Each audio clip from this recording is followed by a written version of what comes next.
Welcome to Pastor Andrew's Inspirations.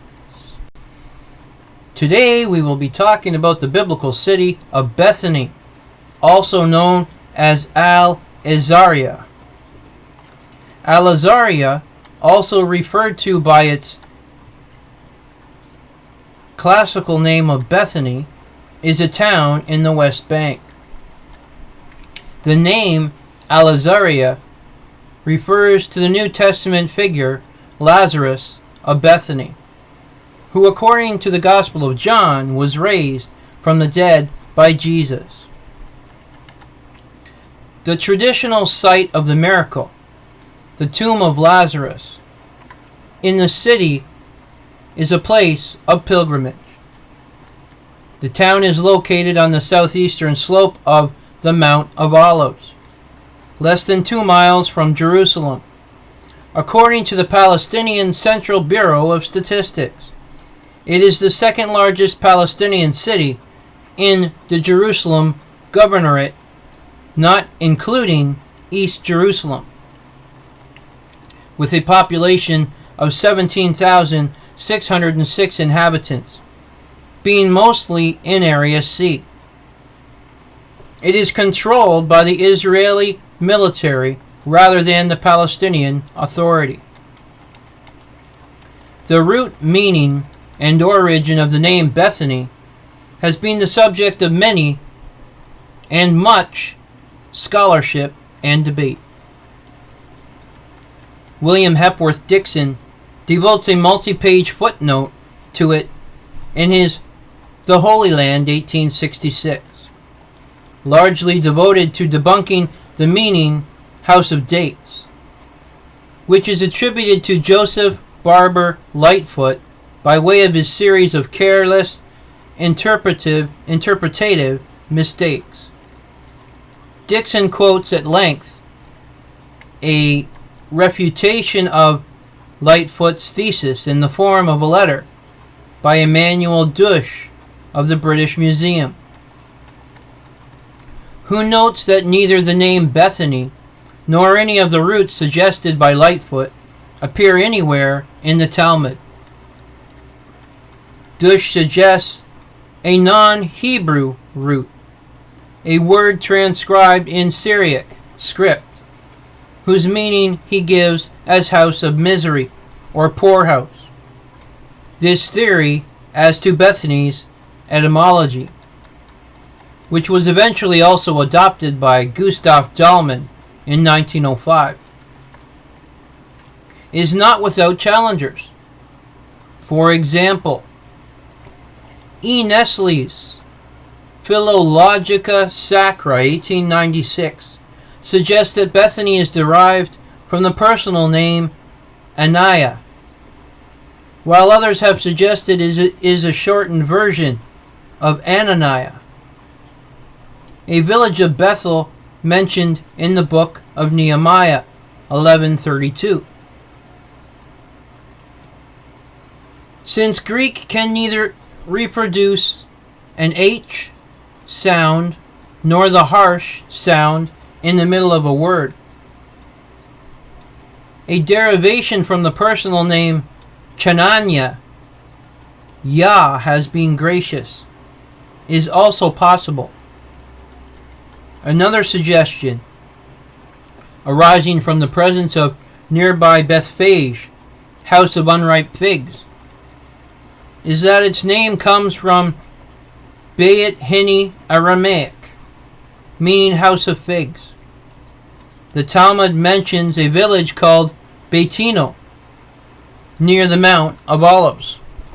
Some translations suggest that this is Bethany. Duch's thesis, however, seems to also be attested to by Jerome. In his version of Eusebius Onomasticon, the meaning of Bethany is defined as Domus Afflictionis, or house of affliction. Brian J. Capper writes that this is a Latin derivation from the Hebrew Beth Ani, or more likely the Aramaic Bethania, both of which mean house of the poor or house of affliction, poverty. Also, semantically speaking, poorhouse. Caper concludes, from historical sources as well as this linguistic evidence, that Bethany may have been the site of an almshouse.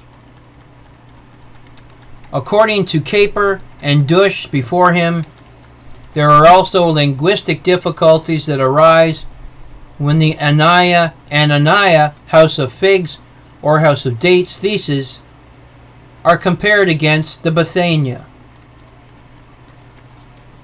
form used in Greek versions of the New Testament. Additionally, the Aramaic Bethania is the form used for Bethany in Christian, Palestinian, and Syriac versions of the New Testament.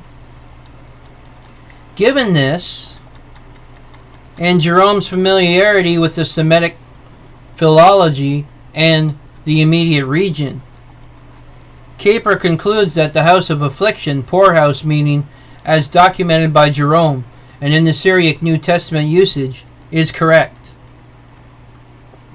and that this meaning relates to the use of the village as a center for caring for the sick and aiding the destitute and pilgrims to Jerusalem. It may be possible to combine the Ananiah as a personal name and house of the poor derivations. Since the shortening of Ananiah, Yah has intervened. To Anya is conceivable, though unattested, the common shortening of Yochanan, and perhaps also Chananya to Coni, or Choni, Choni, whence a typical Semitic wordplay might arise between Anya as a shortening of the personal name within the name of the village as Aramaic for poor. Such a wordplay may have served the choice of the village as the location for an almshouse. Bethany is recorded in the New Testament as the home of the siblings Mary, Martha, and Lazarus, as well as that of Simon the leper.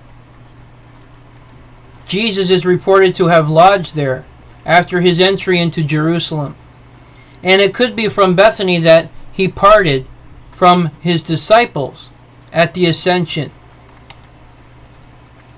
The village is referenced in relation to 5 incidents in which the word Bethany appears 11 times. The raising of Lazarus from the dead, John chapter 11 verses 1 to 49. The entry of Jesus into Jerusalem on Palm Sunday, which Jesus begins near Bethany, Mark chapter 11 verse 1 and Luke chapter 19 verse 29. The lodging of Jesus in Bethany during the following week, Matthew chapter 21 verse 17 and Mark chapter 11 verses 11 and 12. The dinner in the house of Simon the leper, at which Jesus was anointed, Matthew chapter 26 verses 6 to 13, Mark chapter 14 verses 3 to 9, and John chapter 12 verses 1 to 8. Before the ascension of Jesus into heaven, Luke chapter 24 verse 50.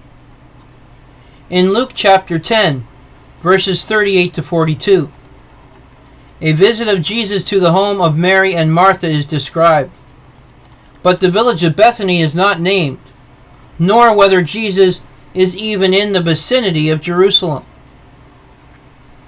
In the 1922 census of Palestine, conducted by the British Mandate authorities, the city had a population of 506 Muslims and 9 Christians, where 2 of the Christians were Orthodox and 7 were Roman Catholics. In the 1931 census of Palestine, This had increased to 726. 715 Muslims and 11 Christians in 152 houses. The number included members of a Greek covenant, or a Greek convent, you might say. In the 1945 statistics, the population was 1,060, 1,040 Muslims, and 20 Christians, while the total land area was 4.3 square miles. According to an official land and population survey, of this, 0.02 miles were allocated for plantations and irrigable land, 1.3 miles for cereals, while 0.04 miles were classified as built-up urban areas. Archaeological excavations between 1949 and 53, directed by Father Sylvester J. Soller for the Franciscans of the Holy Land, revealed details of the previous Christian places of worship erected near the tomb. 4. Superimposed churches were discovered to the east of Lazarus' tomb. The earliest dated to the 4th or 5th century. Rock-cut tombs and the remains of houses, wine presses, cisterns, and silos were also unearthed. Pottery finds were dated to the Persian and Hellenistic periods. There are ongoing excavations at a site just beyond the house of Martha and Mary. The tomb of Lazarus in Al-Azariah is a traditional pilgrimage destination. The tomb is the purported site of the miracle recorded in the Gospel of John, in which Jesus raises Lazarus of Bethany from the dead. The site, sacred to both Christians and Muslims, has been identified as the tomb of the Gospel account since at least the 3rd century CE. As the Catholic Encyclopedia of 1913 states, however, it is quite certain that the present village formed about the traditional tomb of Lazarus, which is in a cave in the village. The identification of this particular cave as the tomb of Lazarus is merely possible. It has no strong intrinsic authority.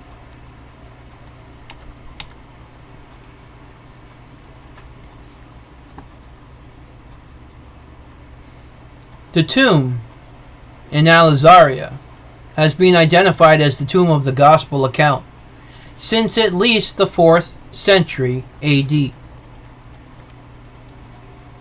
Both the historian Eusebius of Caesarea 330 and the Itinerarium Bertigellinense 333 mention the tomb of Lazarus in this location. Several Christian churches have existed at the site over the centuries.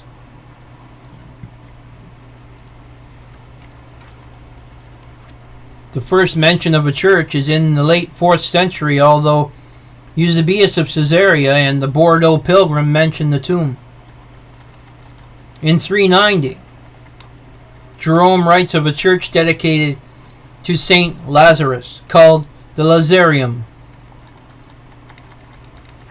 This is repeated by the pilgrim Egeria in 410. The present-day gardens contain the remains of a mosaic floor from the 4th century church. In 1143, the existing structure and lands were purchased by King Fulk and Queen Melisende of Jerusalem, and a large Benedictine convent dedicated to Mary and Martha was built near the tomb of Lazarus. After the fall of Jerusalem in 1187, the convent was deserted and fell into ruin, with only the tomb and barrel vaulting surviving. By 1384, a simple mosque had been built on the site. In the 16th century, the Ottomans built the larger Al-Uzair Mosque to serve the town's now Muslim inhabitants, and named it in honor of the town's patron saint, Lazarus of Bethany. Since the 16th century, the site of the tomb has been occupied by the Al-Uzair Mosque. The adjacent Roman Catholic Church of St. Lazarus, built between 1952 and 55, under the auspices of the Franciscan Order, stands upon the site of several much older ones. In 1965, a Greek Orthodox church was built just west of the tomb. The entrance to the tomb today is via a flight of uneven, rock-cut steps from the street. As it was described in 1896, there were 24 steps from the then modern street level, leading to a square chamber serving as a place of prayer, from which more steps led to a lower chamber believed to be the tomb of Lazarus. The same description applies today. The oldest house in present-day Al-Azariah, a 2,000-year-old dwelling reputed to have been the house of Martha and Mary, is also a popular pilgrimage site. The house of Simon the leper, which is known by locals as the Tower of Lazarus, is maintained by the Greek Orthodox Church. In 2014, a new mosque, the second largest in the wider Jerusalem area, was opened, having been funded by the charitable foundation of named Sheikh Khalifa bin Zayed Al Nahyan, President of the United Arab Emirates. Caper and others have concluded that ancient Bethany was the site of an almshouse for the poor and a place of care for the sick. There is a hint of association between Bethany and care for the unwell in the Gospels. Mark tells of Simon the leper's house there in Mark chapter 14, verses 3 to 10. Jesus receives urgent word of Lazarus' illness from Bethany in John chapter 11, verse 1, and chapter 12, verse 11, according to the temple scroll from Qumran. 3 places for the care of the sick, including one for lepers, are to be east of Jerusalem. The passage also defines a radius of 1,800 yards around the city, within which nothing unclean shall be seen.